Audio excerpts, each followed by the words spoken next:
Good morning बच्चों आज हम ये आपका जो 5 चैप्टर है चिट्ठियों की अनूठी दुनिया, इसकी आगे से रीडिंग करेंगे। मैंने कल आपको बताया था कि ये जो चिट्ठियाँ हैं, जो पत्र हैं, जो खत हैं, इनकी एक अलग ही दुनिया है और इनका जो महत्व है, वैसे तो जैसे डाक तार टेलीफोन वगैरह इन चीज़ों ने इसकी जगह ले ली है, लेकिन बहुत सारे क्षेत्र ऐसे हैं जहाँ पर इनका प्रयोग नहीं किया जाता, केवल पत्रों के माध्यम से वो काम होते हैं। और जो व्यापारिक क्षेत्र है वहाँ पर तो पत्रों का बहुत ही ज़्यादा प्रयोग होता है।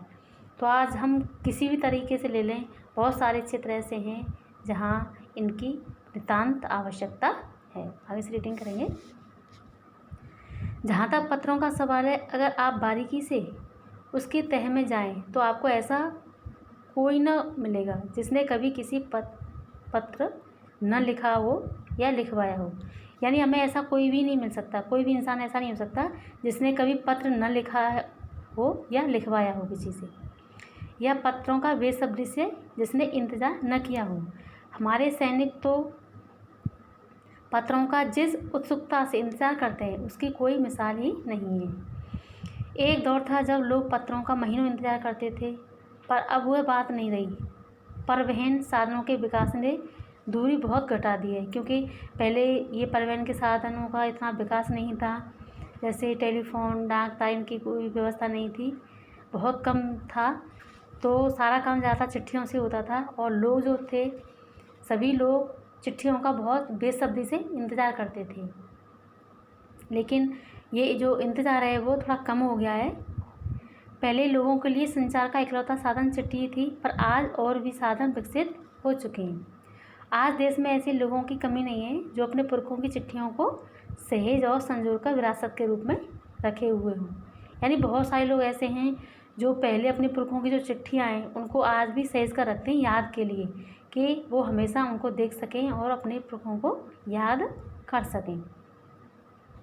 या फिर बड़े बड़े लेखक, पत्रकार, उद्यमी, कवि, प्रशासक, सन्यासी या किसान, इनकी पत्र रचनाएं अपने आप में अनुसंधान का विषय है। अगर आज जैसे संचार साधन होते तो पंडित नेहरू अपनी पुत्री इंदिरा गांधी को फ़ोन करते, पर तब पिता के पत्र पुत्री के नाम नहीं लिखे जाते जो देश के करोड़ों लोगों को प्रेरणा देते हैं। यानी कि अगर पहले भी इस तरह के साधन होते तो कोई भी बेटी बाप को या पिता अपने पुत्र को या कोई भाई बहन को कोई भी पत्र नहीं लिखता, फिर तो सारी बातें किससे हो जाती, टेलीफोन से। लेकिन ये पहले साधन नहीं थे तो हर चीज़ के लिए पत्र ही लिखे जाते थे। पत्रों को तो आप सहेज कर रख लेते हो, पर एसएमएस संदेशों को आप जल्दी भूल जाते हैं। बच्चों ये बात सही है कि जैसे जो पत्र होते हैं, जो चिट्ठियाँ होते हैं, उनको हम सहेज कर रखते हैं, ठीक है, याद के लिए। उनको कई कई वर्षों तक अपने पास रखे रहते हैं, हमारे पास रखे रहते हैं। लेकिन जो फ़ोन कॉल्स होते हैं उनको हम शीघ्र ही भूल जाते हैं। कितने संदेशों को आप सहेज कर रख सकते हैं। तमाम महान हस्तियों की तो सबसे बड़ी यादगार धरोहर उनके द्वारा लिखे गए पत्र ही हैं। भारत में इस श्रेणी में राष्ट्रपिता महात्मा गांधी को सबसे आगे रखा जाता है। दुनिया के तमाम संग्रहालय जानी मानी हस्तियों के पत्रों का अनूठा संकलन है। यानी कि जो ये संग्रहालय वगैरह होते हैं, इसमें जो महान हस्तियाँ होती हैं उनके द्वारा जो लिखे गए हाथों के द्वारा हस्तियों के पत्र, यानी हाथों से लिखे पत्र आज भी वहाँ पर संकलित हैं।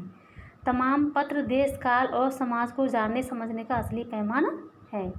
भारत में आज़ादी के पहले महासंग्राम के दिनों में जो कुछ अंग्रेज अफसरों ने अपने परिवारजनों को पत्र में लिखे, वे आगे चलकर बहुत महत्व की पुस्तकें बन गए। इन पत्रों से साबित किया है कि यह संग्राम कितनी ज़मीनी मजबूती के लिए हुआ था। महात्मा गांधी के पास दुनिया भर से तमाम पत्र केवल महात्मा गांधी इंडिया लिखे जाते थे। वे जहाँ भी रहते वहाँ तक पहुँच जाते थे। आज़ादी के आंदोलन की अन्य दिग्गज हस्तियों के साथ ही ऐसा होता था। बच्चों आज का ये जो चैप्टर है वो समाप्त हुआ।